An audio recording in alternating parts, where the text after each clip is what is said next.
வணக்கம். மகேசம்மா சமையல் இத்தனை நாளாக நான் போட்டு ஓடிட்டு இருந்தது. இனிமேலும் இப்போ நாட்டுக்கோழி சூப்பு வைக்கிறோம். செய்யறத பாருங்கள், நீங்களும் செஞ்சு சாப்பிடுங்க. வணக்கம். நாட்டுக்கோழி சூப்புக்கு நம்ம தேவையானதை அரைச்சி வச்சுக்கிறோம். சின்ன வெங்காயம், சீரகம், மிளகு, பூண்டு கொஞ்சம், இஞ்சி கொஞ்சம், கருவேப்பிலை, பச்சை கருவேப்பிலை எல்லாம் போட்டு இந்த மாதிரி பச்சையாக அரைக்கணும்.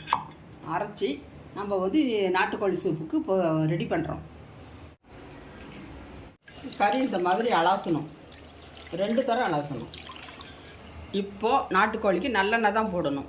நல்லெண்ணெய் கொஞ்சம் நம்ம தேவைக்கேற்ற மாதிரி கறி இருக்கிற அளவுக்கு எண்ணெய் போடலாம். எண்ணெய் காய்ச்சது கடுகு மட்டும்தான் போடணும். கடுகு பொரிச்சது கறியை போடணும். மசாலா போட்டுறணும். மஞ்சத்தூள் கொஞ்சம் போடணும். உப்பு தேவைக்கேற்ற மாதிரி உப்பு போடணும். நம்மளுக்கு அவசரமாக இருந்தால் குக்கரில் வைக்கலாம், அவசரம் இல்லைன்னா நேரடியாக வைக்கலாம். சீரக மிளகு, சின்ன வெங்காயம், பச்சை கருவேப்பிலை, பூண்டு, இஞ்சி, நம்ம கறி எவ்வளவுக்கு நம்ம சூப்பு வைக்கிறோமோ அவ்வளவு சேர்த்திக்கலாம். மிளகு கொஞ்சம் போடணும். வரமிளகாயெல்லாம் போடக்கூடாது. சூப்புக்கு வரமிளகாய் போடக்கூடாது.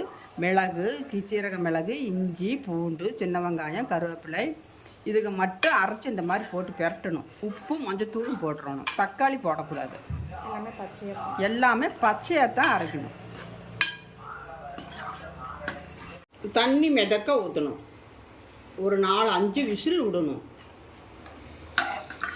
இவ்வளோ தண்ணி விடணும்.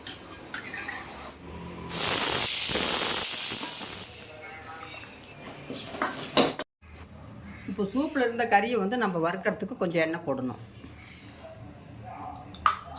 பட்டை மட்டும்தான் போடணும். அந்த வறுக்கிற நாட்டுக்கோழி சூப்பு வச்சது வறுக்கிறதுக்கு பட்டை மட்டும்தான் போடணும்.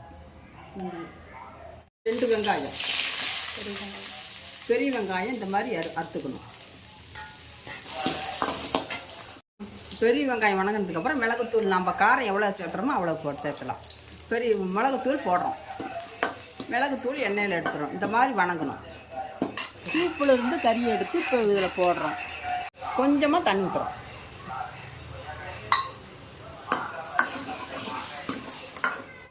உப்பு பத்தலைன்னா போட்டுக்கலாம். போட்டு லைட்டாக தேங்காய் பூ போட்டு வர ஆனது எடுத்துடணும். நாட்டுக்கோழி மிளகுத்தூள் போட்டு வறுக்கிறது. சூப்புலேருந்து எடுத்து போட்டு வறுக்கிறது. உப்பு பத்தலைன்னா போட்டுக்கலாம். தேங்காய் அவங்க கறியை பொறுத்த வரைக்கும் போடலாம். கொஞ்சமாக இருந்தால் கொஞ்சமாக போடலாம். கறி அதிகமாக இருந்ததுனாக்கா ஒரு மூடி போடலாம். இவ்வளோ போட்டாலே போதும்.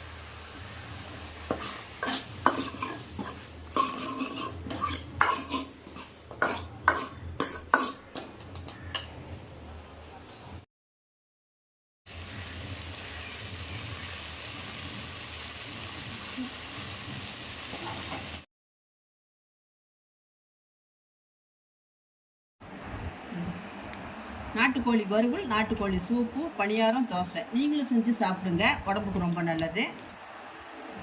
இந்த மாதிரி செய்யணும். சப்ஸ்கிரைப் பண்ணுங்கள்.